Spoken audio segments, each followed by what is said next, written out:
Follow कीजिए, लेकिन उसके साथ साथ आपके ऊपर जिम्मेदारी है इस पूरी कौम की, इस पूरे मुल्क की, क्योंकि हम भी तो 1/130 करोड़ हैं।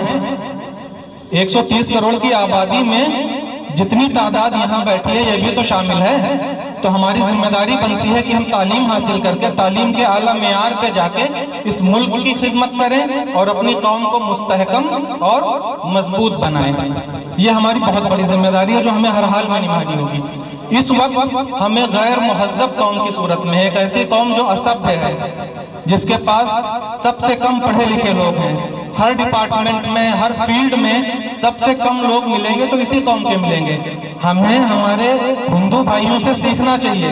वो इस वक्त मुहज्जब कौम की शक्ल में है, हमसे 100 साल आगे हैं। आप लोगों ने पढ़ा होगा क्लास 9th में राजा राम मोहन राय के बारे में। उन्होंने मॉडर्न एजुकेशन का जो निजाम था वो हमसे 100 साल पहले उसका ऐलान किया था और उनके लोगों ने उसको फॉलो किया।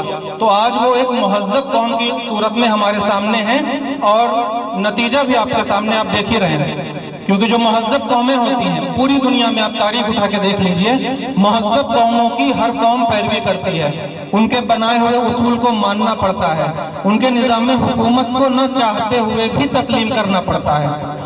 और एक गैर मुहज्जब कौम को मुहज्जब बनने में हमारे मुतकद्दिमीन यानी हमारे बुजुर्गों ने बताया है, जो फलसफी और आलिम हुआ करते थे, उन्होंने ये बात बताई है कि जो गैर मुहज्जब कौमें होती हैं उनको मुहज्जब बनने में 150 साल लगते हैं। आज से गुजरे जमाने में अगर हम 200 साल पहले जाएं तो आप देखेंगे कि हम भी एक मुहज्जब कौम की सूरत में थे। हमारी कौम भी मुहज्जब थी, हमारा कल्चर बहुत रिच हुआ करता था, निजाम हुकूमत हम ही बनाते थे, निजाम तालीम हम ही चलाते थे, आर्किटेक्ट जो बेहतरीन होते थे वो हमारे ही लोग होते थे। लेकिन फिर ऐसा क्या हुआ, इन तमाम चीजों को जवाल हो गया।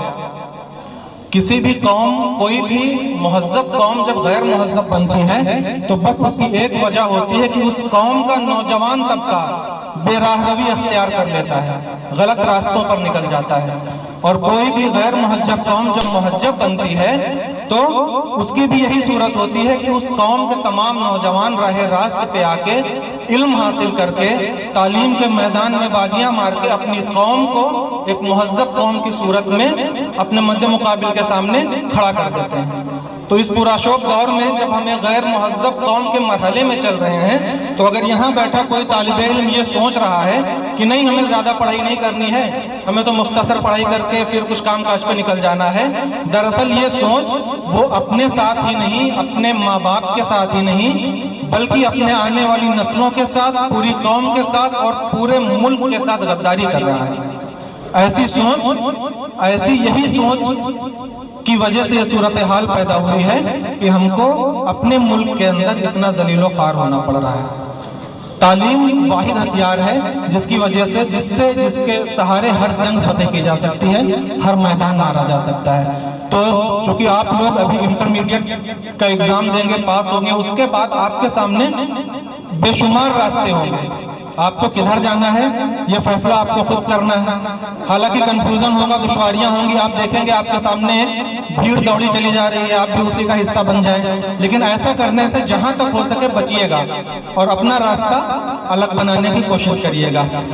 एक गार्डन में अगर सिर्फ गुलाब के ही फूल हों और उसके बगल में एक दूसरा गार्डन है, उसमें गुलाब, चंपा, चमेली, नस्तरन, नसरीन सारे फूल लगे हुए हैं, कौन सा बगीचा ज्यादा खूबसूरत होगा? वो वाला जिसमें हर तरीके के फूल होंगे वो ज्यादा खूबसूरत होगा। तो अगर एक कौम के सारे तालिब इल्म डॉक्टर बन जाएं तो क्या वो कौम मुहज्जब हो जाएगी? हरगिज नहीं हो सकती। इसी तरीके से इल्म हासिल करने का जो सबसे बड़ा मरहला है वो ये है कि आपको इल्म हुनर के जितने भी शूबे हैं, जितनी भी फील्ड्स हैं, आपको इकोनॉमिस्ट भी बनना है, बहुत बड़ा कैरियर होता है। इकोनॉमिस्ट बनने के लिए आपको मैथमेटिक्स में मेहनत करने से भी ज्यादा मेहनत करनी होती है।